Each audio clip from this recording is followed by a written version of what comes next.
Bonjour à toutes et à tous, j'espère que vous allez bien, je vous souhaite la bienvenue sur ma chaîne.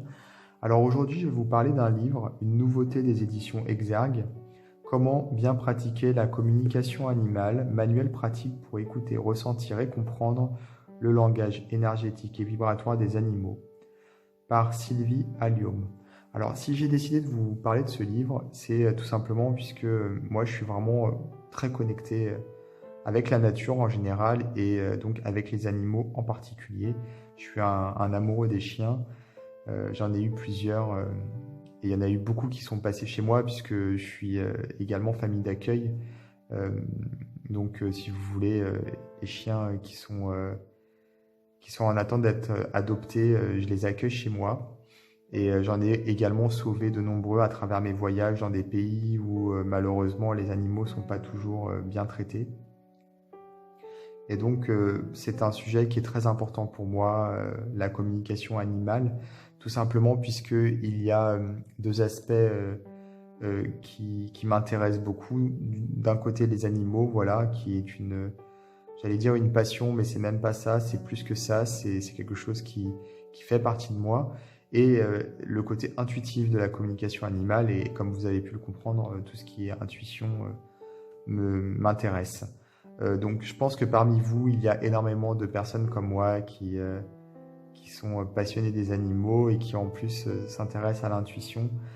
Lorsqu'on s'intéresse à la spiritualité d'une manière générale, on se sent toujours connecté. Enfin, je pense qu'il est normal de se sentir connecté à la nature. Et ça passe aussi par les animaux, par les végétaux, voilà. Sachant que on fait partie d'un tout et que tout est connecté. Donc forcément, la communication animale fait partie également de ce tout. Euh, et d'ailleurs, j'ai remarqué par expérience qu'il est même des fois plus facile de communiquer avec un animal à travers justement cette forme de télépathie ou du moins une communication intuitive, que je préfère appeler ça comme ça. D'ailleurs, l'auteur le dit hein, dans le livre, c'est presque plus juste d'appeler ça communication intuitive. Donc plus facile de communiquer avec certains animaux qu'avec des humains, puisque les animaux sont plus authentiques, plus vrais, et au niveau énergétique, c'est plus facile puisque c'est plus direct. Voilà, c'est ce que moi je pense en tout cas. Donc ce livre que j'ai beaucoup aimé, j'ai beaucoup aimé le lire.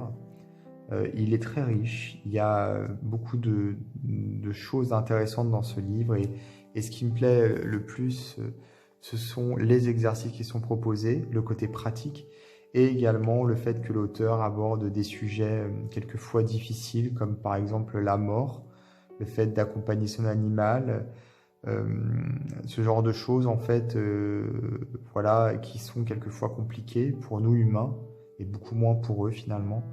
Je trouve que c'est abordé d'une façon très juste. Voilà.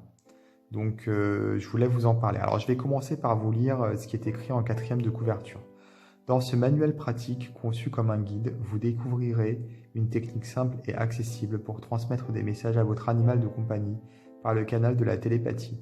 Vous trouverez également de nombreux conseils et exercices de préparation à cette mise en relation, ainsi que des exemples concrets de communication animale pour mieux comprendre les liens émotionnels et énergétiques qui nous unissent avec nos compagnons de vie. Au fil de la pratique, vous serez certainement bouleversé de constater à quel point la communication animale nous transforme de l'intérieur par l'amour que l'on donne et celui que l'on reçoit en retour. Un ouvrage illustré très pratique pour s'initier ou se perfectionner à une technique simple et efficace de télépathie qui permet de communiquer avec son animal de compagnie, mais avec les autres aussi. Oui, alors là, c'est l'amour que l'on donne et celui que l'on reçoit en retour. Effectivement, c'est un amour pur et inconditionnel, aussi bien dans un sens que dans l'autre. En tout cas, l'amour que l'animal a pour son maître, il n'y a aucun doute là-dessus, il est inconditionnel. C'est pas toujours le cas malheureusement en face. Voilà, après, heureusement, il y a des personnes comme moi ou comme vous qui sont capables d'aimer de la même manière et surtout d'assumer cet amour, puisque c'est vrai que quelquefois on se moque, c'est juste un chien, c'est juste un chat, ça va trop loin, Et moi, je pense qu'il n'y a pas d'amour qui va trop loin. L'amour est pur et l'amour ne va jamais trop loin, en fait. Voilà. Alors ici, nous avons l'avant-propos que je vais passer, c'est juste une page. Introduction, ensuite la première partie. La communication animale, explication et conseils de préparation. Comment tout a commencé? Alors ici, l'auteur nous parle de son parcours. Et contrairement à d'autres auteurs qui traitent du sujet, elle n'a pas vécu enfant en contact avec les animaux. Au contraire, il y a eu un déclic qui s'est fait par la suite. Mais à la base, elle n'était pas destinée à ça, on va dire. Tout ça pour dire qu'en fait, c'est pas parce que vous n'avez pas jusqu'à présent eu de relations très fortes avec les animaux depuis tout petit ou toute petite que ça peut pas vous arriver. Tout est juste, chaque chose arrive pour une raison et chaque chose arrive en son temps également. Donc l'auteur nous explique qu'elle a suivi une formation avec une spécialiste en fait de la communication animale. Bien entendu, avant, il y a eu d'autres choses qu'elle explique voilà, juste avant. Mais elle a décidé de suivre cette formation et ça a finalement changé sa vie. Par la suite, elle s'est vraiment engagée dans ce domaine de la communication animale. Ici, en chapitre 2, nous avons quelques explications techniques et scientifiques. Petite histoire de la communication animale. Donc, on parle de Penelope Smith, qui est américaine, et c'est elle finalement qui a, comment on peut dire, qui a développé en fait de manière plus développée, de manière plus poussée, voilà, la communication, la télépathie avec les animaux. Donc, c'était dans les années 1970. Et depuis, il y a énormément je ne sais pas trop comment dire, des thérapeutes, peut-être, c'est le bon terme, qui suivent en fait ces enseignements. Voilà. Ici, on nous parle du monde quantique. Donc, le monde quantique dans lequel tout est vibratoire, tout est fréquence, énergie et information, et dans lequel il n'y a pas vraiment de notion de temps ni d'espace. Voilà, c'est la mécanique quantique, peut-être que ça vous dit quelque chose. Donc c'est effectivement une théorie qui est scientifique et qui relie en fait, qui nous relie tous les uns aux autres, tout est énergie, tout est relié, tout est... D'ailleurs ici il y a une jolie citation d'Albert Einstein. Un être humain est une partie d'un tout que nous appelons univers, une partie limitée dans le temps et l'espace. Il s'expérimente lui-même ses pensées et ses émotions comme quelque chose qui est séparé du reste, une sorte d'illusion d'optique de la conscience. Cette illusion est une sorte de prison pour nous, nous restreignant à nos désirs personnels et à l'affection de quelques personnes proches de nous. Notre tâche doit être de nous libérer nous-mêmes de cette prison en étendant notre cercle de compassion pour embrasser toute créature vivante et la nature entière dans cette beauté. C'est très très beau. Nous avons en rouge, à chaque fois, quand c'est en rouge comme ça, ce sont des exemples, des témoignages. Donc, si vous voulez, ça nous encourage aussi à continuer, ça nous permet de comprendre quelquefois à travers des exemples ce que l'auteur explique. Je trouve ça bien fait, j'aime beaucoup les petites illustrations également. La mise en page est très sympa, c'est facilement, on lit ça très facilement. J'aime beaucoup le côté cahier avec les spirales ici. Alors, qu'est-ce que la communication animale? De la télépathie, de l'intuition, voilà, donc c'est ce que je disais. On nous parle ici des ondes, les ondes gamma, bêta, alpha, theta et delta, et c'est pendant les ondes alpha qu'on va être à même de pouvoir communiquer et faire ce travail télépathique. Un exercice pour travailler son intuition, ça j'aime beaucoup. Notez vos propres expériences. Alors tout ce qui est exercice, pour moi j'adore, parce qu'il y a d'autres livres qui existent sur le sujet, et c'est plus des témoignages que des cahiers, que des livres sur la technique. Ici on a vraiment des exercices. Et pour couronner le tout, pratiquer la méditation. Exercice simple de méditation, donc ça c'est chouette aussi. Effectivement, c'est important de pratiquer la méditation. Les canaux de perception, les échanges de pensée, donc les 5 sens, la vue, l'ouïe, l'odorat, le goût, le toucher. On a donc ici ces 5 sens qui sont expliqués, donc comment les développer, hein, puisqu'on peut communiquer à travers ces 5 sens lors de méditation justement, les émotions, les ressentis physiques, hein, la symbolique, puisque les animaux peuvent communiquer à travers la symbolique, le champ morphique. Alors le champ morphique, c'est, voilà, comme je disais tout à l'heure, on est tous connectés dans un tout, mais on a également son propre champ morphique qui nous est propre à chacun avec nos propres vibrations. Donc ça, c'est le champ morphique. Et on a ensuite le chapitre 4 de l'utilité de donner de la parole aux animaux.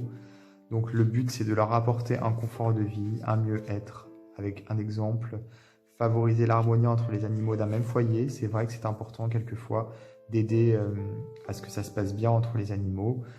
Écouter les messages que nos compagnons de vie nous adressent, à nous en fait, le gardien. Chapitre 5, les énergies, les conséquences énergétiques sur l'humain et sur l'animal. Alors les entités, puisqu'il peut y avoir des entités effectivement qui sont là et qui peuvent causer des problèmes quelquefois. Les rôles des animaux, donc les chats qui sont plutôt là pour absorber le négatif, les chiens qui sont plutôt là pour nous transmettre l'amour et la joie. Alors moi c'est les chiens, j'adore les chiens. Les chats, je suis allergique, donc c'est plus compliqué. Les animaux et la mort, donc ça c'est un chapitre qui m'a beaucoup ému. Le regard de l'animal face à la mort, avec un exemple, enfin des exemples même. Les animaux qui nous accueillent dans l'au-delà, puisqu'il y a des témoignages effectivement de personnes qui ont vécu des expériences de mort imminente et ils ont été accueillis par des animaux. Recevoir des signes, témoignages ici. Les animaux et l'au-delà, donc l'auteur a pu avoir un aperçu de à quoi ressemble le paradis des animaux quelque part. Donc tout ça c'est des énergies en fait, hein. Elle l'a ressenti d'une certaine façon visuellement, enfin dans son esprit, mais c'est surtout quelque chose d'énergétique, c'est un ressenti énergétique. Les animaux et la réincarnation. Alors l'auteur a constaté que souvent les animaux vont se réincarner en animaux et voilà, ici c'est la métampsychose, donc c'est plutôt justement est-ce que les animaux peuvent se réincarner en humains et les humains en animaux. En l'occurrence, elle n'a pas été confrontée à ce cas-là. Généralement, elle explique qu'elle a souvent des animaux qui sont réincarnés en animaux, principalement. Voilà. Alors les animaux disparus ou égarés. Comment prendre contact avec eux. Ensuite, la pratique. Alors, partie numéro 2, quelque part, deuxième partie, voilà. Alors ça, c'est super. Il y a vraiment de la pratique ici. Nickel pour se perfectionner. Alors, l'éthique, hein, tout d'abord, il faut le faire avec le cœur, bien entendu. Les questions, elles ont pour but le bien-être de l'animal. Il faut être dans une bonne condition physique et mentale pour pratiquer. Avoir l'autorisation du gardien, de l'animal également, toujours juger du bien fondé de la communication, ne pas réussir à faire la part des choses entre le message et ce que le mental va nous dire, parce que c'est difficile quelquefois. C'est comme quand on tire les cartes, hein. Il faut réussir à travailler avec son intuition et pas avec son mental. Il ne faut pas interpréter et laisser son mental prendre le dessus, il faut laisser son intuition parler. Voilà, ici c'est ce qui est expliqué. Ne pas avoir de dépendance, hein, forcément. Chapitre 2, pour résumer, quel type d'échange avoir avec l'animal? Donc la transmission d'informations, donc être dans un véritable échange avec des exemples. Comment pratiquer? Voilà, c'est quand même ça le titre de cette partie. Donc une technique. Parce qu'en fait, pour pouvoir pratiquer, elle explique qu'il faut se mettre dans une condition particulière, il faut se retrouver dans un espace, je ne parle pas de physique, hein, je parle vraiment énergétique, se mettre dans un état méditatif où on va aller dans un lieu au niveau énergétique, donc pendant sa méditation, on va se retrouver dans un lieu, ici elle parle le chemin de forêt, donc c'est la technique du chemin de forêt. Ça peut être un lieu où vous vous sentez bien, donc visuellement, hein, vous visualisez, c'est un peu comme de la sophrologie. Le but est de se retrouver dans un environnement où on va être bien, on va pouvoir justement être en mode onde alpha pour pouvoir recevoir les communications, cette forme de télépathie. Et donc cet univers qu'on va se créer pendant une méditation, qui sera toujours le même en fait, le lieu où on va être bien, ça peut être un endroit comme une plage, dans la forêt, chez soi, visuellement, ou au contraire dans un monde totalement onirique. Voilà, tout est possible, mais du coup on va souvent garder le même, comme ça on pourra retourner euh, dans cet espace sacré en fait, visuellement, énergétiquement, on pourra y retourner facilement puisqu'on connaîtra le chemin pour y accéder. D'ailleurs, c'est comme ça qu'on travaille aussi en sophrologie. À force de travailler avec le même endroit, en cas de stress par exemple, on va tout de suite se remettre dans cet endroit très facilement sans passer par toutes les étapes qui ont été nécessaires à sa création, à force de pratiquer. Donc là, c'est un petit peu pareil, à force d'aller dans cet endroit spécial, peut-être que vous avez déjà un endroit comme ça pour pouvoir communiquer avec vos guides, par exemple, bah, c'est un peu pareil, voilà. Ici, donc la technique, il y a tout qui est bien expliqué, comment faire voilà, pour mettre en place la technique, une fois qu'on est dans l'espace sacré, hein, je dis bien.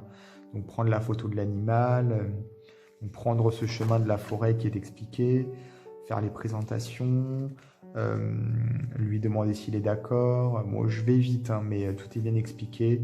Faire connaissance avec l'animal, lui poser les questions. Voilà, tout est bien expliqué. On est guidé, vraiment. Le but étant de nous accompagner. Comment restituer une communication au gardien, donc au maître. C'est pas toujours évident, donc c'est bien de le mentionner. C'est vrai que c'est intéressant. Un exercice pratique, ici encore. Ici, conseil pratique pour lâcher prise lors de communication. Puisqu'effectivement, il faut mettre ses pensées parasites de côté. C'est ce que j'expliquais avec comment on dit, l'intuition, le côté intuitif. Il faut conserver la même technique. C'est aussi ce que je disais, pratiquer avec le cœur. Il faut prendre soin de soi, hein, puisque si on veut être bien lors de la communication, il faut déjà qu'on soit bien soi-même, quoi. Ici, le chapitre 6 de la deuxième partie, conseils pratiques de transmission avec ses propres animaux. On peut s'entraîner, justement, c'est le but, avec ces animaux également absents, ceux qui sont partis, décédés. Donc il y a des exercices qui nous guident, encore une fois. Avec les animaux sauvages, bon, peut-être que ce sera peut-être moins votre principal but, mais bon, pourquoi pas.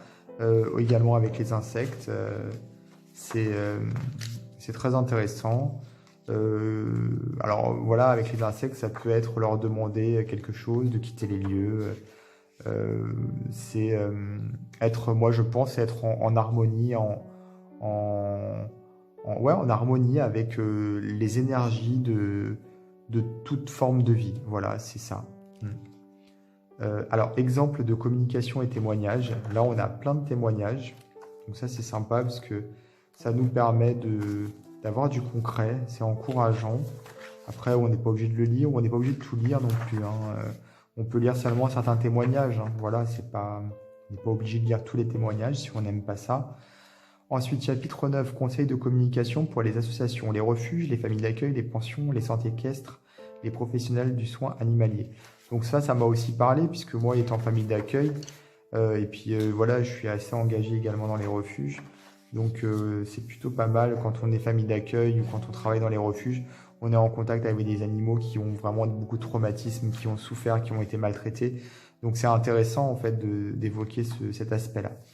Ensuite, la troisième partie, le bien-être de nos animaux. Comment choisir son animal de compagnie? Oui, c'est vrai, pourquoi pas. Bon, là-dessus, moi, je passe parce que j'ai pas besoin, j'en ai plein des animaux. Ma vie est remplie de ça d'ailleurs. Ils passent, ils restent, certains. Voilà.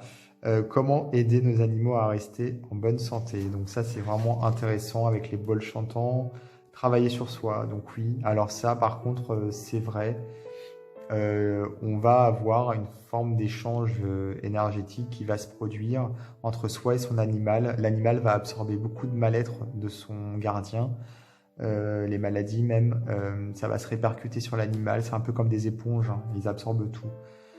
Et nous aussi, alors là l'auteur en parle un peu moins, mais moi je l'ai remarqué par expérience et aussi à travers mes échanges avec des passionnés comme moi, on va quelque part des fois reproduire aussi et absorber le mal-être de nos animaux, quelquefois quand on a des animaux qui ont vécu des choses difficiles. Alors c'est sûr, pour tous ceux qui ont des animaux super en bonne santé, qui n'ont pas de traumatisme, ça ne marche pas trop dans ce sens-là, c'est plutôt le contraire, c'est plutôt l'animal qui va absorber. Puisque l'animal, lui, il est bien et c'est le maître qui voilà, a des problèmes ou quoi, n'importe, comme tout le monde, et le chien ou le chat va absorber plus. Euh, Par contre, voilà, quand on est dans le sauvetage des animaux et qu'on a des animaux traumatisés à la maison qui viennent avec un passé lourd et des traumatismes graves et des problèmes de santé, le maître aussi enfin, les énergies de l'animal vont se répercuter sur le maître. Donc en fait, ça, vraiment, je le vis, hein, je le vis régulièrement à travers mes sauvetages. Donc du coup, voilà, c'est quelque chose d'important d'être bien soi. Du coup, pour éviter que l'animal soit mal, parce que quand on a un animal qui est pas bien, bah, si en plus on lui rajoute du mal-être, c'est pas le but, quoi. Et puis aussi, il faut être bien soi pour, si l'animal est mal, de pouvoir l'aider à aller mieux. Voilà. Euh, donc ça, c'est important. Ici, on a aussi la radiesthésie avec le pendule pour pouvoir mesurer un peu au niveau de l'équilibre biotique. Prière de libération des entités, on peut, voilà, avec l'intention. Le taux d'énergie vitale, on peut tester le taux d'énergie vitale avec un pendule. Bon, il faut savoir maîtriser le pendule aussi. Là, c'est pas trop expliqué, enfin rapidement, puisque c'est pas le but du livre, mais c'est sympa d'avoir des outils comme ça, des choses qui sont évoquées. Les soins énergétiques et quantiques en complément des communications. Donc voilà, est-ce qu'on doit faire un soin ou pas? C'est très rapide aussi, puisque c'est pas le but du livre, hein. Le but, c'est la communication, c'est pas le soin, mais c'est bien de l'avoir évoqué. Et ensuite les annexes avec le code d'éthique en communication animale qui est formulé par Penelope Smith en 1990. Et voilà, ici nous avons des organismes, quelques idées de lecture, remerciements, voilà. Donc moi j'ai beaucoup aimé ce livre que je conseille vivement à toutes les personnes qui comme moi sont passionnées des animaux et même aux autres. C'est sorti chez Exergue. Je vais vous mettre dans le descriptif de ma vidéo, donc c'est le texte qui est sous la vidéo. Pour le faire apparaître, vous devez cliquer sur une petite flèche qui normalement est à droite en dessous de la vidéo. Là, je vais vous mettre un lien vers le site de l'éditeur si vous voulez vous procurer ce livre. Je le trouve vraiment bien fait, vraiment. Il est vraiment sur le dessus des livres qui sont sortis sur le sujet. Je le trouve vraiment dans le top des bouquins sur la communication animale. Tout ça parce qu'il y a beaucoup d'exemples et surtout beaucoup d'exercices, beaucoup de techniques qu'on nous propose de pratiquer. Ça, c'est important et c'est ça que j'aime beaucoup. Voilà. N'hésitez pas également à vous abonner à ma chaîne si ce n'est pas déjà fait, à activer les notifications pour être prévenu en temps réel des vidéos que je publie. Et moi, je vous dis à bientôt pour d'autres vidéos.